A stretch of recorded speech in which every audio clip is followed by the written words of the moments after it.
अभिनिवेश रहित। ठीक है, तो विपरीत अभिनिवेश क्या है इसकी पूरी चर्चा हम कर चुके हैं, है ना। अब हम वो पैराग्राफ पढ़ के फिर हम आगे बढ़ेंगे। आ जाओ, पेज नंबर 318 पर हम पढ़ रहे हैं। यहाँ विपरीत अभिनिवेश रहित श्रद्धा करना कहा, सो प्रयोजन क्या। अभिनिवेश नाम अभिप्राय का है, सो जैसा तत्वार्थ श्रद्धान का अभिप्राय है वैसा न हो, अन्यथा अभिप्राय हो, उसका नाम विपरीत अभिनिवेश है। तत्वार्थ श्रद्धान कराने का अभिप्राय केवल उनका निश्चय करना मात्र ही नहीं है। क्या इंपॉर्टेंट देखो वर्ड क्या है, तत्वार्थ श्रद्धान कराने का अभिप्राय केवल उनका निश्चय करना मात्र नहीं है। वह अभिप्राय ऐसा है कि जीव को अजीव को पहचान कर तथा अपने को पहचान कर अपने को तथा पर को जैसा का तैसा माने। ठीक है, मैं पढ़ रहा हूँ, ध्यान सुनना। क्या लाइन इंपॉर्टेंट है कि यहाँ पर सिर्फ निश्चय करना मात्र ये हमारा प्रयोजन नहीं है। हमारा अभिप्राय निश्चय कराना जितना ही नहीं था, है ना, ये लिखा ना, करना मात्र नहीं है।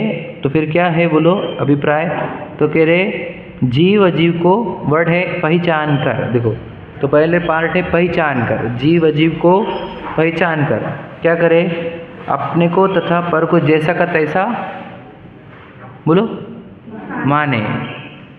तो अपने को तथा पर को जैसा का तैसा माने, पहचाने। पहले वर्ड है पहचानना।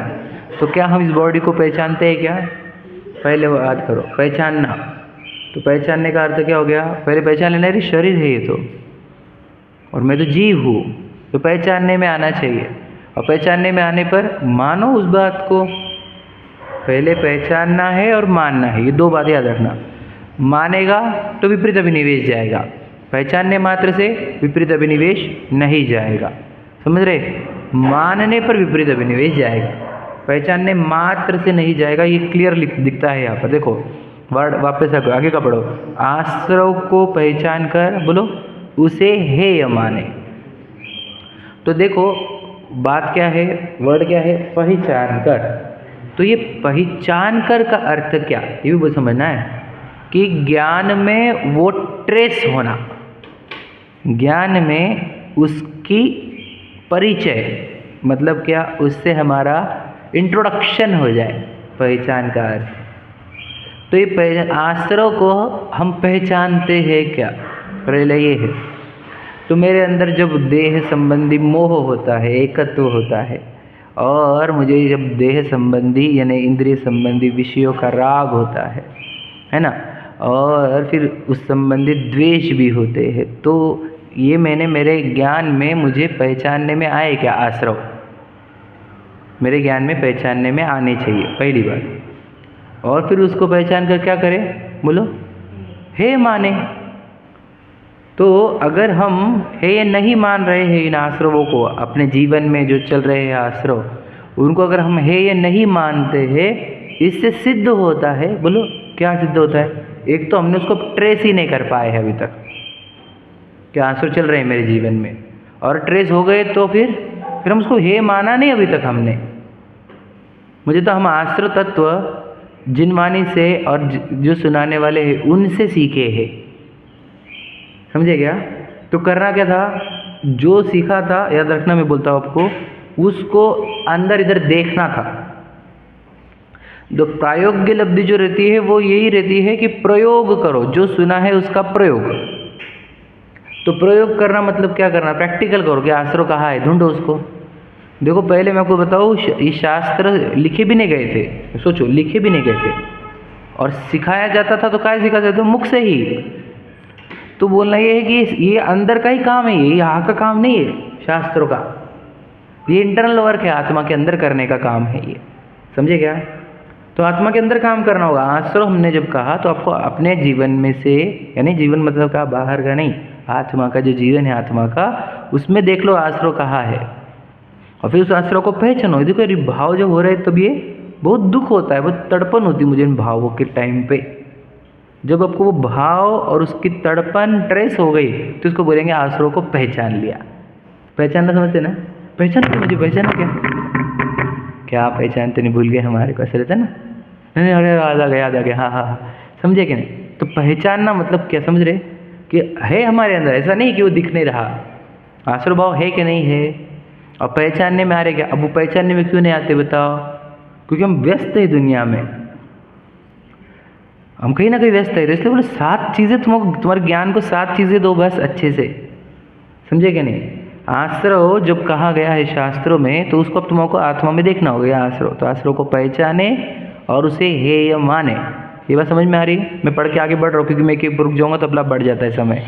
ठीक है, देखो, बंध को पहचान कर उसे अहित माने कि बंध हो गया, बंध हो गया, बंध हो गया, समझे कि नहीं? आश्रव के बाद बंध कैसे होता है समझ लीजिए। मेरे को आश्रव हुआ कि अपन ये मनुष्य शरीर पुरुष शरीर है, तो फिर ये इसने मुझे बहुत मदद करी है, इसने मेरे जीवन में बहुत बड़ी हेल्प करी है, तो ये हो गया, उससे बंध गया मैं, तो अब अहित हो गया। क्यों? अब जीवन भर उसके पीछे पीछे घूमते फिरे।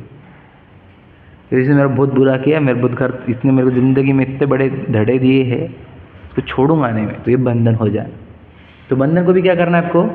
पहचानना है। समझ लीजिए, वापस वर्ड है ना, बंध को पहचान कर। तो बंध को पहचाना है क्या हमने अपने अंदर? है या नहीं? हमने जिनवानी से सुना है बंधन होता है कुछ, तो भी हमारे अंदर कुछ बंधन दिखा है क्या हमारे को? तो याद रखना, जो जिनवानी के शब्द वो सेम की सेम चीज़ें अंदर की दिखनी चाहिए, समझेगा नहीं? जिनवानी के शब्द अंदर दिखने चाहिए, नहीं दिख रहे हैं तो हम सिर्फ सुनने के काम कर रहे हैं, समझेगा नहीं? उसका प्रैक्टिकल नहीं कर रहे। तो अंदर बंधन दिखेगा हमारे को। किससे किससे बंधा हूँ मैं, बता? कि देखो, आप एग्जाम्पल, आपकी पति या पत्नी, किसने मेरे जीवन का बहुत बड़ा योगदान है इसका मेरे जीवन में, है कि नहीं? ऐसा कुछ भी हो सकता है। माता पिता का भी रह सकता है, आपका भाई बहन का भी रह सकता है, समझेगा नहीं? मित्र का रह सकता है, साधर्मी का रह सकता है, कोई भी। अब होता क्या है, इस जीव के साथ जो होता है, इसके पूर्व कर्म करते। अगर इसके पूर्व कर्म में पाप का होते तो कोई हेल्प नहीं करता था इसको, रियलिटी ये है। और पुण्य कर्म के होते तो सब जन हेल्प करने वाले दिखते उसको बहुत सारे, समझे कि नहीं? प्रेम करने वाले, हेल्प करने वाले। जबकि प्रेम पुण्य के उदय करा रहा है, वो व्यक्ति नहीं कर रहा है, और वो व्यक्ति कर भी रहा है तो ईश्वरी को कर रहा है, आप लोगों से कर भी नहीं रहा है। समझ लेना ध्यान से, मतलब रियलिटी समझो पहले आप। तो जब जैसे कोई हेल्प करने वाला, प्रेम करने वाला मिले, तो इसे ये मेरा बहुत दिल का जिगरी, मेरे मित्र, मेरे भाई, मेरे पति, मेरे पत्नी, तो ये उससे बंध हो जाता है। ये काय में कि ये बहुत अच्छे, मेरे सच्चे तो यही है। और फिर ये बंधन एक प्रकार का, तो ये, और फिर दूसरा वो कि इसने मेरा बुरा किया, उसने मेरे को ऐसा किया, उसने मेरे काम में अड़ा गया, ये करा वो करा, तो ये कैसे होता है? पाप के वजह से होता है। तो ये उससे भी बंध जाता है, समझे कि नहीं समझे? कि इसने मेरा पूरा गेम बजा दिया अपना, तो फिर उससे भी बंध जाता है। तो ये जो बंधन होते हैं, तो हमारे अंदर ये बंधन का ट्रेस हुआ है क्या, ये प्रश्न है, पहले पहचानो।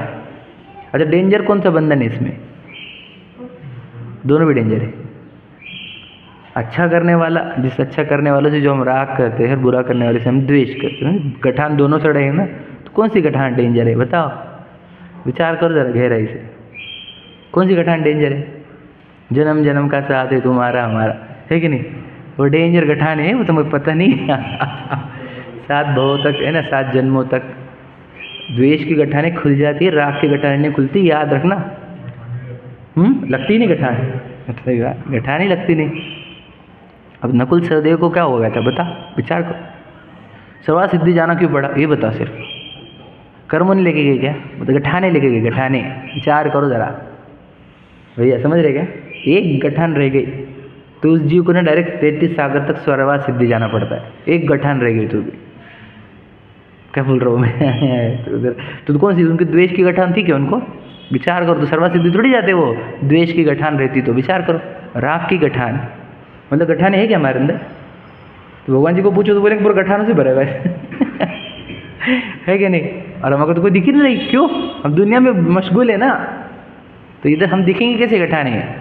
तो बंध को पहचान कर उसे अहित मानना, ये पढ़ा ना अपन ने। देखो, संवर को पहचान कर उसको उपादेय माने। संवर को पहचान हमने, हेच ने हमारे अंदर, जिनवानी से सीख लेता तू, प्रकट करके देखता। संवर को पहचानो कि जब मुझे ये भाव नहीं होंगे, कौन से? मोह के, राग द्वेष के, तब सच में आनंद होगा। ये तो पहचाना जा सकता है कि नहीं? जिस समय न मोह होगा, न राग होगा, न द्वेष होगा, तो क्या होगा? स्वभाव होगा। स्वभाव होने से स्वभाव आनंदमय, शांतिमय, निराकुलतामय होता है।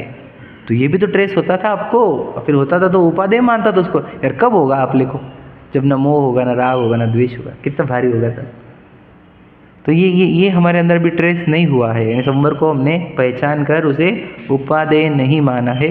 फिर निर्जरा को पहचान कर बताओ, निर्जरा को पहचानते कि नहीं पहचानते? बताओ, पहली बात बताओ, हाँ या नहीं?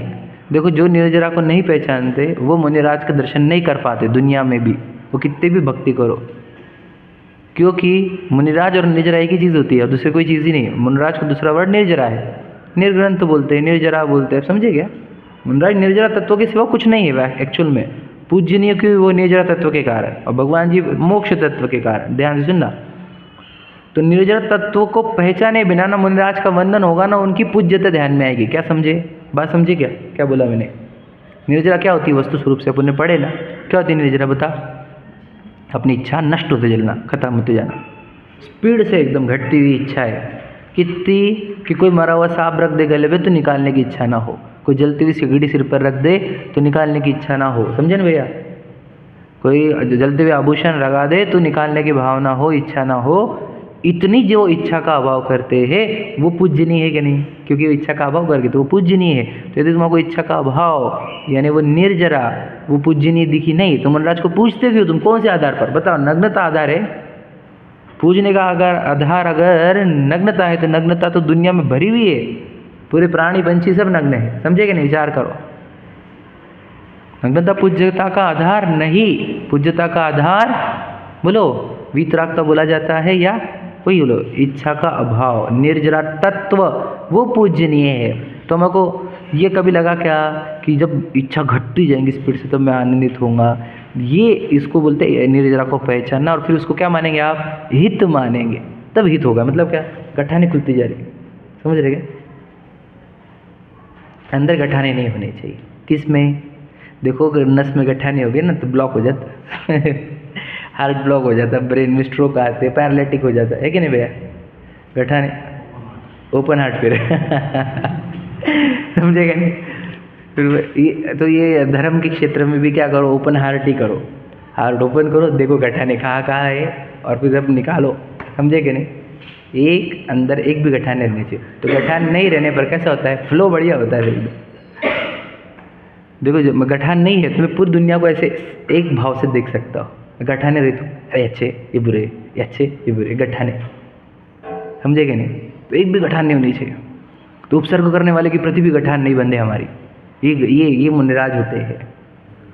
उपसर्ग, घोर उपसर्ग करने वालों के प्रति भी द्वेष नहीं, और वंदे चक्री तो भी मान न होए जो, समझे कि नहीं? चक्रवर्ती वंदन कर ले सेना के साथ तो भी उनको मान नहीं, न वो राग है न द्वेष है, समझे कि नहीं? तो ये समझ में आ रहा है? बंद निर्जरा को हित मानना है, काहे से? इच्छा के अभाव से। तो उसको पहचान कर उसे बोलो हित माने। तो मुझे होता इच्छा के अभाव को अगर हम हित नहीं मानते हैं, धन के बढ़ने को हित मानते हैं, तो मुनिराज आपको क्यों चाहिए? बताओ क्यों चाहिए? बोलो आशीर्वाद समझे कि नहीं समझे? आप समझे मुनिराज के पास क्यों जाते लोग? एकमात्र कारण जो मैं बता रहा हूँ वो है, नहीं तो जिनवानी के ऊपर हाथ रख के बोल देता हूँ। देखो, हमने माना का कोई हित धन की वृद्धि को, बराबर है? धन की वृद्धि से क्या होगा? अनुकूलता है कि सामग्री, बराबर है? तो पत्नी, बच्चे, धन, ऐश्वर्य, राग, है ना, राजपाट, ये बराबर चले। तो हमारा हित किस में माना हमने? वो अनुकूलताओं में, पुण्य के फल में, धन में। तो मुनिराज क्यों चाहिए आज हमारे को? बताओ। वो आशीर्वाद दे, है ना, वो कलश दे, वो आशीर्वाद दे, आदि आदि कृपा दृष्टि उनकी हमारे पर बनी रहे, तो फिर हमारा भला होगा, है कि नहीं भैया? तो ये होता है मुनिराज का वंदन आज के डेट में। जबकि एक्चुअल में क्या होना चाहिए मैं बताया ना, हमारे अंदर इच्छा है, मैं उससे तड़प रहा हो। आपके अंदर इच्छा का अभाव हुआ है, वो मुझे इच्छा का अभाव करना है, समझे कि नहीं? बोलो, विषयों की आशा नहीं जिनके, ये अर्थ है ना, साम्य भाव धन रखते हैं, ये मुनिराज का स्वरूप है। तुम क्या समझ रहे? तो अब तो लोग क्या बना देंगे फिर कि जिनके आशीर्वाद से हमारे घर चलते हैं। ऐसा तो कुछ लिखा ही नहीं। जिनके आशीर्वाद से हमारा धंधा चलता है, जिनके आशीर्वाद से हमारे परिवार में सुख शांति है, ऐसा रहता है क्या? मुनिराज आशीर्वाद देते कि नहीं? बता। मुनिराज प्रसाद आशीर्वाद देते कि नहीं? उपदेश ही उनका प्रसाद और आशीर्वाद है। उपदेश कैसे इच्छा का अभाव करके पूर्ण सुखी हुआ जा सकता है, यही तो उनका समझे कि नहीं स्वरूप है और यही उनका उपदेश है। पर दुनिया बड़ भटक गई, क्या करें हम। रियलिटी से पार दुनिया एकदम मोह के नशे में झूम रही है, झूम बराबर झूम, है कि नहीं। जागो चेतन जागो, हम तो बोले जागो, जो जागेगा जो जागेगा, नहीं तो सब सोए रहेंगे, ठीक है। निर्जरा तत्व को नहीं पहचानने वाले मुनिराज का वंदन नहीं कर सकते, ये बात समझ में आ गई। अब मोक्ष तत्व को पहचानते कि हम, बताओ फिर उसको परम हित मानेंगे क्या? नहीं। तो इसलिए भगवान जी के पास भी आ रहे लोग और मोक्ष तत्व को मानते भी नहीं है समझे कि नहीं। फिर भगवान जी के पास क्यों आए? उसी के लिए आए जिसके लिए मुनिराज के पास आए थे। आप समझे ना भैया, परम हित किसको माना हमने? पूरी अनुकूलता को परम हित माना, बराबर है। धन संपत्ति ऐश्वर्य को भी परम हित माना है हमने। निरोक्ता, प्रसिद्धि, प्रशंसा और संपन्नता बनी रहे तो हमारे को बताओ क्या चाहिए और? ये समझता नहीं, अगर तुझे पास पूरी चीज़ें भी है तो भी टेम्पररी खत्म होने वाली ना। ये लॉजिक नहीं लगा था थोड़ा सा भी। तो ये संपन्नता, धन, ऐश्वर्यता को परम हित मानता है जीव। बताओ, इच्छा के पूर्ण भाव को नहीं मानता। तुम भगवान जी कौन थे? वो मोक्ष तत्व। मोक्ष तत्व में पूर्ण इच्छा का अभाव, पूर्ण इच्छा का अभाव मतलब आत्म प्रदेशों में अमर्यादित, अनंत और क्या कहे हम, पूर्ण सुख, वो मोक्ष तत्व है। तो मोक्ष तत्व को पहचान कर उसे अपना परम हित माने। समझ में आ गया? ये मान रहे कि हम नहीं मान रहे हैं, इसलिए हमारे को विषाद तत्व की श्रद्धा नहीं हुई। मैं तो लाइन बताना चाह रहा हूँ, पहचान कर, मुझे पहचान कर शब्द को ज़्यादा ट्रेस करना था। तो हम पहचानते हैं क्या? बता, हम जानते पहचानते क्या? पहचानना मतलब क्या? अंदर से ट्रेस हो जाना। वो समझ में आ रहा है ना? अंदर से उसकी पहचान हो जाना, मतलब वही कि पहचान को पहचान वर्ड ही आ रहा है कि अंदर क्या हो जाना चाहिए? पहचान हो जानी चाहिए, समझ रहे ना? तो मतलब इंग्लिश में क्या बोलेंगे? रिकॉग्नाइज, समझेगे नहीं? रिकॉग्नाइज करो उसको, ठीक है। पढ़ते देखो, मोक्ष को पहचान कर उसको अपना परम हित माने, ऐसा तत्वार्थ श्रद्धान का अभिप्राय है। उससे उल्टे अभिप्राय का नाम विपरीत अभिनिवेश है। सच्चा तत्वार्थ श्रद्धान होने पर इसका अभाव होता है, इसलिए तत्वार्थ श्रद्धान है सो विपरीत अभिनिवेश रहित है, ऐसा यहाँ कहा। ओके, ठीक है। देखो आगे, अथवा किसी के आभास मात्र तत्वार्थ श्रद्धान होता है परंतु अभिप्राय में विपरीतपना नहीं छूटता। समझ में आ गया? ये लाइन अपन ने पढ़े थे, वो समझा है, मतलब यही एक्सप्लेनेशन चला 4-5 बार। किसी प्रकार पूर्वोक्त अभिप्राय से अन्यथा अभिप्राय अंतरंग में पाया जाता है तो उसको सम्यक दर्शन नहीं होता। देखो क्या लिखा है, किसी प्रकार से, कोई भी एक टाइप में पूर्वोक्त अभिप्राय से, पुराने जो हमने ऊपर बताया है वो अभिप्राय से अन्यथा अभिप्राय अंतरंग में पाया जाता है तो उसको सम्यक दर्शन नहीं होता। जैसे दृष्टांत, द्रव्यलिंगी मुनि जिन वचनों से तत्वों की प्रतीति करे, जिनेंद्र भगवान ने जो कहा है उसकी प्रतीति करी, परंतु शरीराश्रित क्रियाओं में अहंकार तथा पुण्याश्रव में उपादेयपना इत्यादि विपरीत अभिप्राय से मिथ्या दृष्टि ही रहता है। जो क्या लिखा है, किससे मिथ्या दृष्टि रहा? बोलो, 2 लाइन, 2 शब्द बोलो। शरीराश्रित क्रिया में अहमपना और पुण्याश्रव में उपादेयपना। समझ में है? तो शरीराश्रित क्रिया में वर्ड क्या है? अहमपना है ना, अहंकार। अहम मतलब, बोल, अहम मतलब, अहम मतलब अहंकार। अहम मतलब क्या रहता है? अहम का अर्थ होता है अह यानी यह, मैं, अह म मतलब मैं, अह यानी ये। अहंकार का अर्थ क्या? बोलो, रिपीटेशन। नमोकार में नमोकार का अर्थ क्या है? नमो नमो 5 बार बोला गया ना, तो जिसमें नमो रिपीटेशन में आया हुआ है तो वो कार हो जाता है। जय जयकार, हा हा कार, समझ रहे कि नहीं? तो कार वर्ड क्या है? रिपीटेशन। तो अहम, यह मैं का रिपीटेशन, अहंकार। समझ रहे?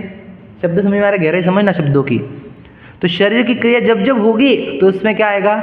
यह मैं, यह मैं, यह मैं, यह मैं, ऐसा अहंकार होना। ये होता क्या? हमारे साथ नहीं है?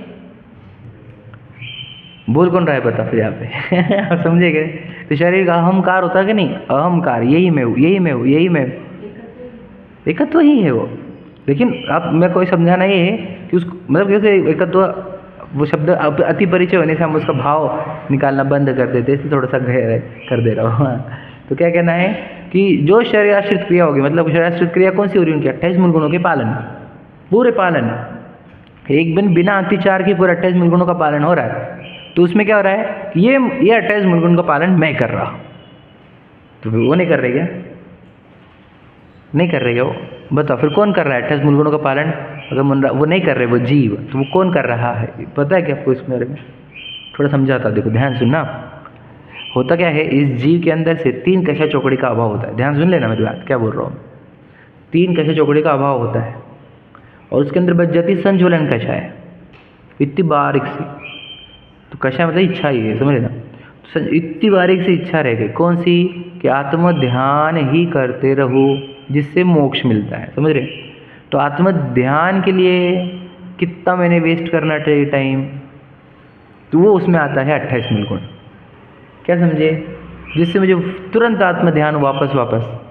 तो ऐसा 3 कशा चौकड़ी का अभाव हो जाना और इतनी सी कषाय बच जाना, ये जो आत्मा में फील आया हुआ है,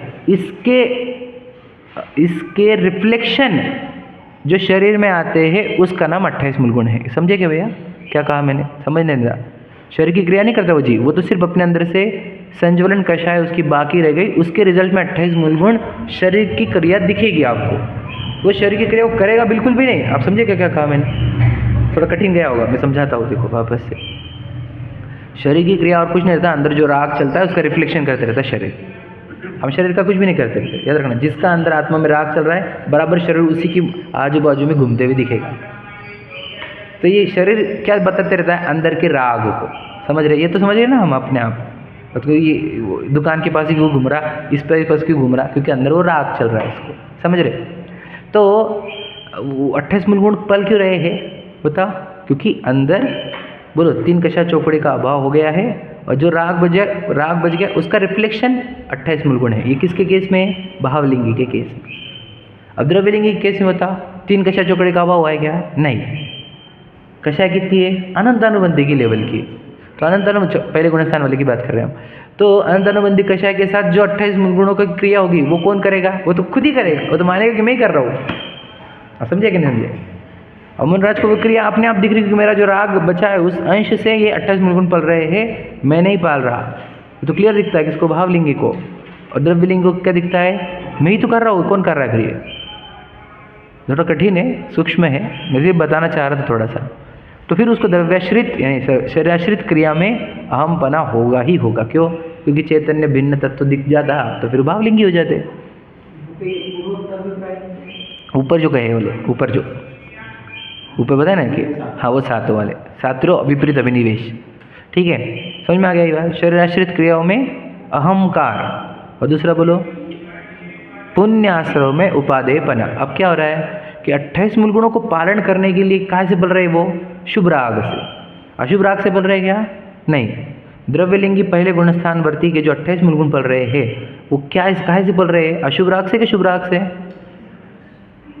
बताओ। शुभ राग से ही ना?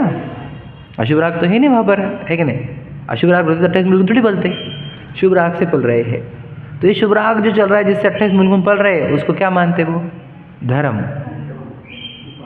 उपादेय। धर्म माना मतलब उपादेय मान लिया, मतलब इससे सुख मिलेगा। मतलब वो जो 28 मूल गुण पालने का राग जो है वो राग को धर्म मानकर, सुख का कारण मानकर, बोलो क्या हो रहा है फिर? जब राग को ही धर्म मान लिया जाएगा तो वीतरागता की ओर कभी नहीं आया जाएगा। बोलो राग भाव में धर्म मानना मिथ्यात्व है जिन मत में, कहे समझ रहे ना? तो वहाँ पर शुभास्त्र चल रहे हैं, प्रशस्त राग चल रहा है, शुभ राग चल रहा है, और शुभ राग में बोलो क्या बुद्धि है? उपादेयपना। तो इससे क्या हो गया? बोलो 7 तत्वों का श्रद्धा है कि नहीं? वो आभास वाला। और अंदर क्या चल रहा है? एक सेकंड, अभिनिवेश। बोलो क्या बोले?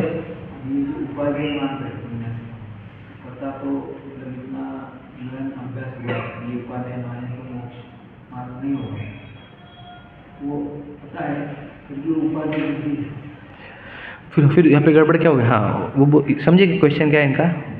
क्वेश्चन देखो क्या बोल रहे हैं कि उन्होंने तो अभ्यास किया है इतना, और वो उपादेय मानते हैं संवर को, एग्जाम्पल आश्रव को तो है मानते हैं।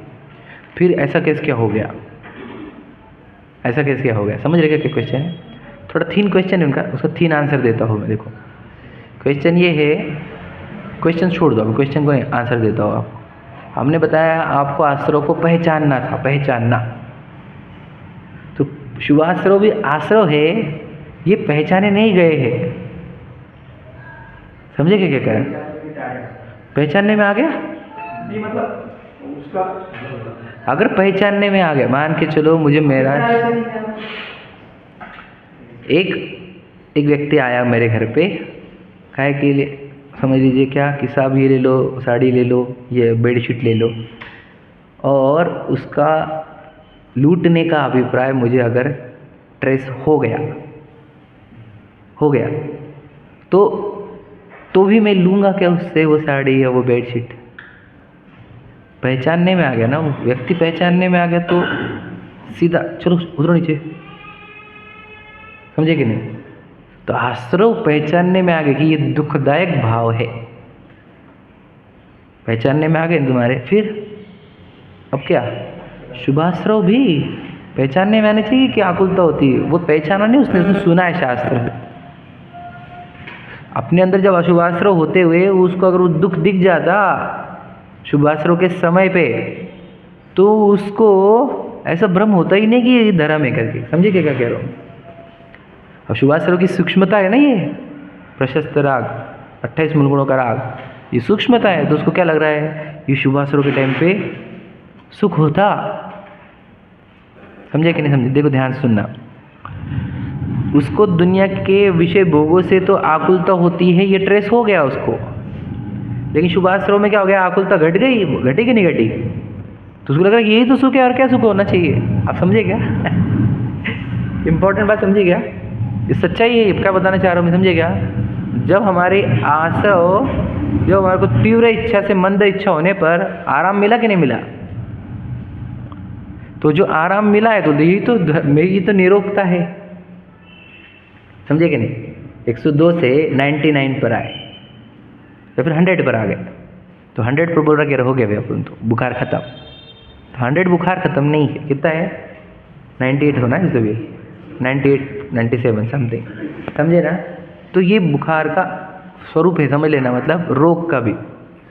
तीव्र राग जो है वो दुख रूप है, महादुख रूप, समझ रहे? और मंदराग वो भी दुख रूप है, लेकिन वो कैसा है दुख रूप है? मंद दुख रूप।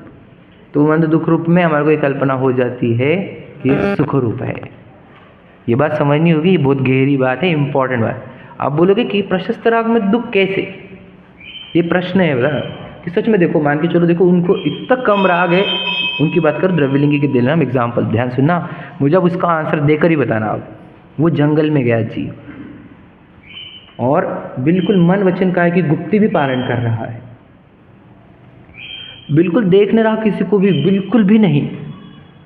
बाहर से कोई देखेगा तो बोलेंगे कि ये तो अभी बस, समझ रहे? और सच में नहीं, उसको कोई इंटरेस्ट नहीं दुनिया में, सच में बोले ना। और मन वचन काय की गुप्ती लेकर ध्यानस्थ अवस्था में बैठा है। तो ये प्रश्न है हमारा कि वहां पर दुख है क्या? दुख है क्या है, कहाँ है? ट्रेस करके बताओ, उसकी आत्मा में जाओ और ट्रेस करके बताओ दुख कहाँ है। समझ रहे क्या कह रहे हो? क्योंकि समझना पड़ेगा ना कि वहाँ पर दुख कहाँ का है, ये समझना बहुत जरूरी है। नहीं तो हम तो वो दशा धारण करेंगे और बोलेंगे सुखी। तो होता क्या है इसके बाद तो संसार भटकना है पूरे चारों गतियों में। लेकिन उस मोमेंट पर जब वो ऐसा ध्यानस्थ है, 28 मूल गुणों का नेतृत्व 4 पालन है, मन वचन काय की गुप्ती है, तब दुख कहाँ से आया?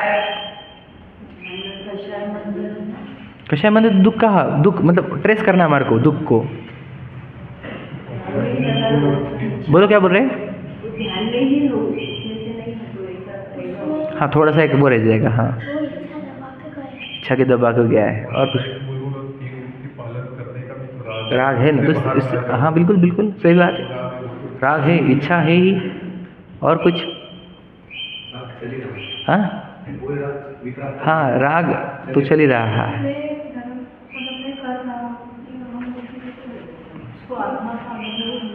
हाँ तो दुख है कहाँ? मतलब सोचो वो मोमेंट पर उस जीव के अंदर दुख दिखता क्या हमारे को?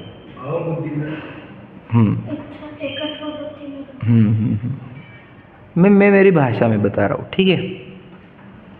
मुझे बताओ, वहाँ पर हर समय असंख्यात गुना सुख वृद्धि हो रही क्या?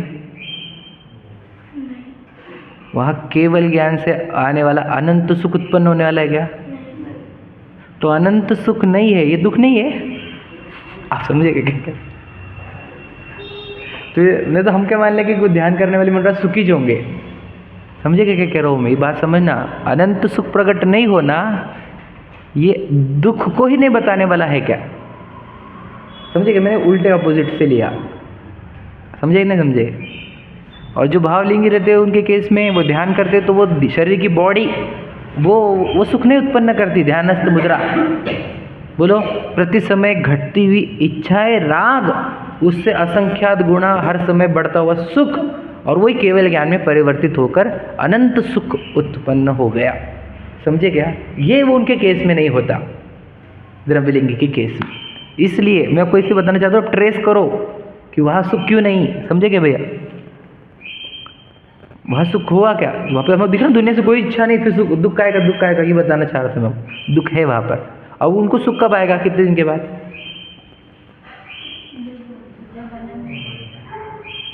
कब आएगा? उसके बाद ही होगा ना, उसके पहले नहीं होगा। आप समझ रहे क्या? सोचो, घर छोड़ा उसने, राजपाट छोड़े, वैभव छोड़ा, पत्नी, बच्चे, घर, गाड़ी, सब, प्रसिद्धि, प्रशंसा, लौकिक लोगों में रहना, वो सब हटाया, जंगल में गया, मन वचन काय का निरोध करके, मतलब 3 गुप्ती धारण करके ध्यानस्थ है वो जी। वो मुक्ति को नहीं जा रहा, हम जाने वाले, बोला क्या? हम जाने वाले पक्का है कि नहीं? उनको नहीं हो रही मुक्ति, हमारे विचार करो। फिर क्या करना चाहिए? तू श्रद्धा कर ले एक बार कि मैं चैतन्य तत्व, फिर तो तुझे फिर दीक्षा लेने पर फास्ट काम हो जाएगा तेरा, फटाफट, है कि नहीं? इसलिए वो तैयारी कर रहे हैं हम। कौन सी? हम वो मुक्ति, जब हम दीक्षा ले तो हम फटाफट निकल जाए। समझेगा नहीं? स्पीड से कर्म नाश करें। तो फटाफट कैसे करें? जब आत्मा को जानूंगा तो हर समय हर इच्छाएं स्पीड से घटती जाएंगी, तो असंख्यात गुणा से बढ़ता जाएगा सुख, और वही सुख परावर्तित हो जाएगा अनंत सुख में। इसलिए पहली पहचान स्वयं की, हूँ कौन, मैं हूँ कौन। वहाँ पर गड़बड़ हो ही रही है, स्वयं को पहचान नहीं हो पाई। समझे कि नहीं? तो ये है वो मार्ग जो जिससे वो अनंत सुख मिलता है। तो द्रव्यलिंगी के केस में हम वो नहीं पकड़ पाते हैं ना, इसलिए बता रहे क्योंकि दीक्षा, क्योंकि हमने बहुत बार ली है। द्रव्यलिंगी मतलब कौन? ये हमारा इतिहास ही है कि हमने अनंत बार दीक्षा ली है। हम उसके बाद तुरंत वो दीक्षा खत्म हुई ना, आयु खत्म हुई, तो हम 9वें ग्रह वेग तक गए थे। 9वें ग्रह 16 स्वर्ग के ऊपर 9 ग्रह वेग। 9वें ग्रह वेग में भी पहला, दूसरा, तीसरा नहीं, 9वां। फिर उसके बाद सिर्फ 9 अनुदिश और फिर अनुत्तर, उत्तर रह जाते है ना। तो 9वें ग्रह वेग तक गए हम अनंत बार। बोला कि हम सब मुक्ति क्यों नहीं हुई? वो ये समझ लेना आप, यही रीज़न है वो, कि वो जब तक आखिरी भी अंश निकलेगा नहीं मिथ्यात्व का और इच्छाओं का, तब तक तो वो मुक्ति मिलने वाली नहीं है। समझ लेकिन पढ़ते देखो, अभिप्राय से मिथ्या दृष्टि ही रहता है, इसलिए तत्वार्थ शुद्धान विपरीत अभिनिवेश रहित है, वही सम्यक दर्शन है। ठीक है? इस प्रकार विपरीत अभिनिवेश रहित जीवादि तत्वार्थों का श्रद्धानपना सो सम्यक दर्शन का लक्षण है, और सम्यक दर्शन लक्ष्य है। लक्ष्य समझ में आया? मतलब बताओ टारगेट क्या हमारे को? जब मेरे अंदर एक भी उल्टी मान्यता नहीं रहेगी, ये मेरा होगा लक्ष्य, सम्यक दर्शन। अरे कैसे होगा? कैसे होगा? जहाँ पे विपरीत अभिनिवेश कोई नहीं रहेगा और जीवादि तत्वार्थ यथार्थ जानने में आ जाएंगे, श्रद्धान में आ जाएंगे। मतलब क्या? शरीर पर दिखेगा, मैं चेतन दिखूंगा। शरीर के लक्ष्य करके उत्पन्न होने वाली इच्छा दुखदायक लगेगी, बंधन लगेगा। समझे क्या नहीं? और शरीर के निमित्त से होने वाली इच्छाएं घटती जाएंगी, संवर निजरा वो अच्छा लगेगा, और इच्छा से रहित होना, पूर्ण सुखी हो जाना, वो अच्छा लगेगा। ये हो गया विपरीत में। ऐसा हो रहा है क्या हमारे साथ? ऐसा कुछ नहीं हो रहा इसलिए हमारे सम्यक दर्शन नहीं हो रहा। फिर मुक्ति मिलेगी कैसे? बताओ, विचार करो। हम रियलिटी में ही नहीं आते, भ्रम की दुनिया, पूरी दुनिया शराब पी रही है, मोह की, मोह महामत पियो अनाथ, हम भी पीते उनके साथ, है कि नहीं? अब जागता ही नहीं कोई। हम तो देखो कितने सालों से हम सिखा रहे, समझा रहे, बोल रहे, भाई जागो जागो, अपन चैतन्य चैतन्य चैतन्य, समझे क्या? बैठी रहती हूँ, नहीं नहीं ऐसे थोड़ी ऐसे थोड़ी ऐसे थोड़ी कोई बातों को रखता रहता है, अहंकार चलो है ना, शरीर का अहंकार, समझ रहे कि नहीं? वो ईगो नहीं बोल रहा हूँ मैं, अहंकार और ईगो में अंतर मैंने बता दिया आज। अहंकार करते क्या, मैं हूँ मैं हूँ मैं हूँ, ये अहंकार। और वो ईगो मतलब वो घमंड हुआ, समझे क्या नहीं? उसको मान कैसा बोलेंगे क्या कि देखो अहंकार शरीर का इतना हो गया कि अपन तो विशाल है, अभी होगा घमंड। अब मैं ईगो नहीं बता रहा किसी को, लेकिन मैं विशाल ऐसी भ्रांति अंदर जो चल रही है उसको बोलते हैं अहंकार। आप समझे? शरीराश्रित क्रियाओं में अहंकार, पुण्याश्रम में उपादेयपना। तो मंदिर में आया तो धर्म नहीं गया, समझ रहे? वो मुनिराज ध्यान में बैठे उनको धर्म नहीं बोल रहे तो कहा मंदिर की पूजा को धर्म बोल रहा है? विचार कर, उनको उससे मुक्ति नहीं मिल रही, तुझे हाजिर मुक्ति मिल जाएगी क्या? गहराई समझो जरा, समझे कि नहीं? तो भगवान जी भी तो यही बता रहे, अंदर मिलेगा जो कुछ मिलेगा, तुझे बाहर थोड़ी मिलना है कुछ, है ना? पढ़ते देखो, वही तत्वा सूत्र में कहा है, तत्वार्थ श्रद्धानम सम्यक दर्शनम। तत्वार्थों का श्रद्धान वही सम्यक दर्शन है। तथा सर्वासिद्धि नामक सूत्रों की टीका है, उसमें तत्वाधिक पदों का अर्थ प्रकट लिखा है, ठीक है? तथा साथ ही तत्व कैसे कहे सो प्रयोजन लिखा है, उसके अनुसार यहाँ कुछ कथन विच किया है, ऐसा जानना। मतलब ये जो विपरीत अभिनिवेश शब्द कहाँ से आया है, तो ये सर्वार्थ सिद्धि की टीका से आया है, ठीक है? वहाँ पर ऐसा ही लिखा गया है कि इसका अर्थ ये पकड़ना, इसका अर्थ ये पकड़ना, ये मत पकड़ना, तो वहाँ से ही शब्द निकाले विपरीत अभिनिवेश रहित। और पुरुषार्थ सिद्धोपाय में भी उन्होंने कहा है, देखो पुरुषार्थ सिद्धोपाय में भी इसी प्रकार कहा है, ठीक हो? क्या लिखा है? अर्थ पढ़ रहा हूँ, विपरीत अभिनिवेश से रहित जीव जी तत्वार्थों का श्रद्धान सदा काल करने योग्य है। देखो जीवा जीवादिवान, देखो जीवा जीवादिना तत्वार्थानाम सदैव कर्तव्यम।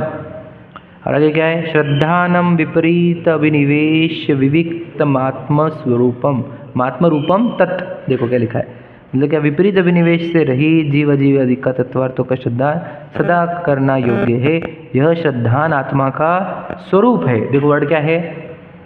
स्वरूप है, मतलब क्या? एक्चुअल में तो हम ऐसे रहने चाहिए थे, that is my natural form, लेकिन फिर मेरा विकृत फॉर्म क्या है, डाइल्यूटेड फॉर्म क्या है, या फिर हम क्या कह रहे हैं, अडल्ट्रेटेड एडल्ट्रेटेड कैसे हो गया? दर्शन मोह की उपाधि दूर होने पर प्रकट होता है। मतलब क्या? जब एडल्ट्रेशन दूर होगा तब प्योर फॉर्म की वस्तु सामने आएगी। कौन सा? तो मेरा स्वरूप क्या है कि मैं, देखो मैं एक्चुअल में कैसा हूँ कि मुझे पूरी दुनिया बराबर दिखनी चाहिए थी, तो मुझे दिख रही कैसी? पत्नी बच्चे गाड़ी बंगले मेरे, अब ऐसा क्यों दिख रहा? दर्शन मोह की उपाधि है।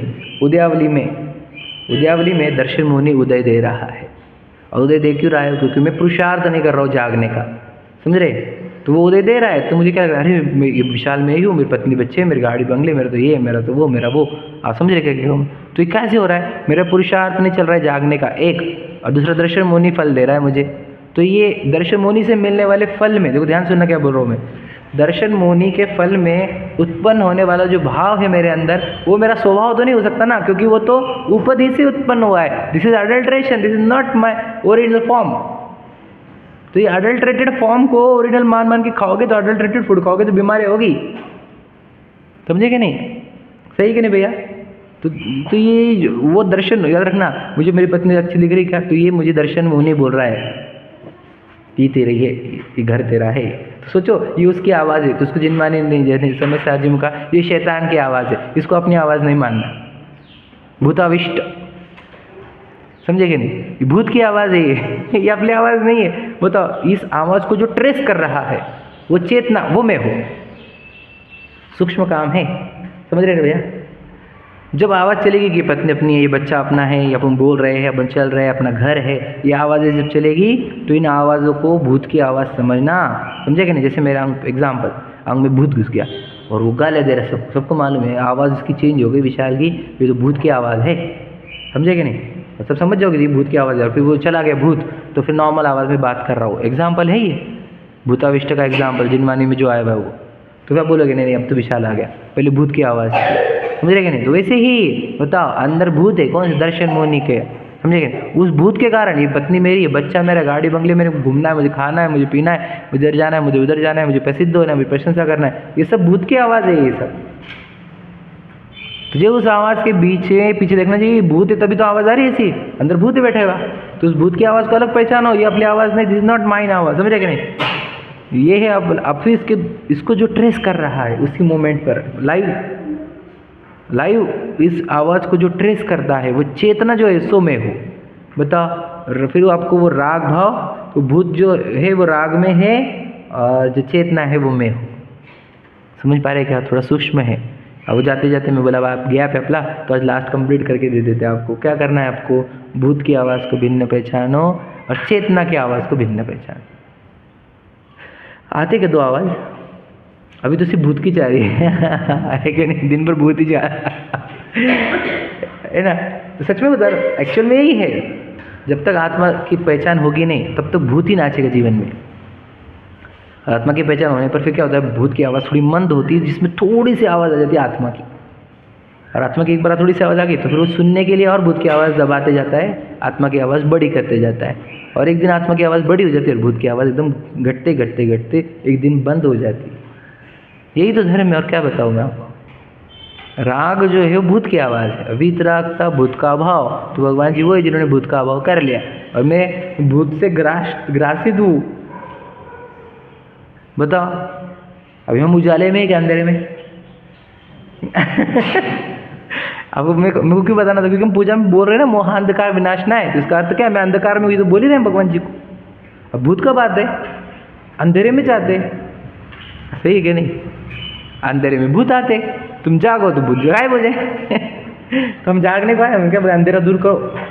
ये है वो जिनवानी जो आपके अंदर प्रकाश उत्पन्न करे, ज्ञान का प्रकाश। ज्ञान का प्रकाश होते ही भूत मंद होते हैं, समझे कि नहीं। ज्ञान का प्रकाश हुआ, मुझे पता चला शरीर अपना नहीं, पत्नी बच्चे अपने नहीं, माँ बाप अपने नहीं, गाड़ी बंगले अपने नहीं, ये आवाज़ अपने नहीं, समझ रहे कि नहीं, जहाँ दे अपने नहीं। फिर क्या हो गया, अब प्रकाश जागृत हुआ, भूत गायब हुए। अब जो शरीर संबंधी इच्छा हो रही थी, आप लोग समझ रहे भूत की है, भूत की आवाज़ है, ये आपली आवाज़ नहीं। तो इस आवाज़ को ख़त्म करो, अपनी आवाज़ को जागृत करो। चेतना अपनी आवाज़ है, और ये खाओ, वो पीओ, ये टेस्ट करो, ये स्मेल करो, ये अपनी आवाज़ है नहीं, this is not my sound, समझ रहे कि नहीं। इनर वॉइस सुनिए, अंतर्ध्वनि, तो अंतर्ध्वनि ये है, वो चेतना ही अंतर्ध्वनि है, जो प्रति समय प्रतिभासन की जो धारा चल रही है, जिसको ज्ञान सामान्य कहा था, समझ रहे ना, उपयोग, ज्ञान सामान्य, चेतना, वो मेरी आवाज़ है जो सबको रिकॉग्नाइज करता है, समझे ना। उसको जानो और इस आवाज़ को छोड़ो। पढ़ते देखो, दर्शन मोह उपदि दूर होने पर प्रकट होता है, ये ना, समझ में आया क्या, उपदि दूर करने पर, मतलब क्या, जब तक दर्शन मोह नहीं रहेगा तब तक आवाज़ किसकी आएंगी, भूत की। तो जो भूत की आवाज़ है उसका क्या समझना, ये उपदि है, ये मेरी नेचुरल वॉइस नहीं है, दिस इज शैतान वॉइस, समझ रहे कि नहीं, समझ रहे, मॉन्स्टर की वॉइस है, ये हमारी वॉइस नहीं है, ठीक है। देखो, इसलिए आत्मा का स्वभाव है कौन सा, दर्शन मोह के अभाव में जो उत्पन्न होने वाला सम्यक दर्शन है, वो हमारा स्वभाव है, जो चतुर्थ आदि गुण स्थानों में प्रकट होता है, पश्चात सिद्ध अवस्था में भी सदाकाल इसका सद्भाव रहता है, ऐसा जानना। समझ में आ गया। तो इससे दर्शन मोह सम्यक दर्शन का लक्षण हमने पूरी तरह कंप्लीट कर दिया। मतलब लक्षण मतलब क्या है, तत्व जीवादि तत्व विपरीत विनिवेश रहित जीवादि तत्वार्थों का श्रद्धान, यही लक्षण। तो बोले हमने तो दूसरे सुने, दूसरे शास्त्र में हमने तो रत्नाकर शावकाचार्य पढ़ा, उसमें लिखा देश शास्त्र गुरु का श्रद्धान ही सम्यक दर्शन है। हमने सम्यक सार पढ़ा तो उसमें बोलते कि आत्मा और शरीर का स्वपर का श्रद्धान करना वही सम्यक दर्शन है, और आत्मा का श्रद्धान करना वही सम्यक। चार चार अलग अलग दिख रहे हैं हमारे को, चारों का कैसे करना, तो उसका उत्तर आने वाला है ना। तो अब हम आएगा, तो अष्टानी का पर्व है, सभी मन से और तन से और आत्मा से जुड़े, है ना, सबको जोड़े, है ना। आयोजन में हम प्रयोजन ना भूले, राग द्वेष ना होने दे किसी से, लेकिन हम धर्म का पूर्ण लाभ लें, है ना। जो मिला है अवसर उसका हम सदुपयोग करें, जितना हम सुने उससे कई गुना सोचे विचार करें, है ना। लौकिक कार्य बंद करो जितने जमे, और चिंतन में अधिक समय बिताओ, है ना। और पूरा सुनो ध्यान से, और डायरी पेन रखो साथ में, एवरीवन। बहुत अच्छा रहता है इसका रिजल्ट, क्योंकि जो चीज़ें मिली है वो हमेशा के लिए सिक्योर्ड हो जाती है अपने पास। अगर आप नहीं लाओगे तो जो आज सुनोगे, अच्छा सुनोगे, भूल जाओगे थोड़े दिन बाद। इसलिए अच्छा है, मैं डालने वाला हूँ मैसेज वैसे कि भाई सब जन डायरी पेन मेंटेन करें साथ में, है ना। चलो।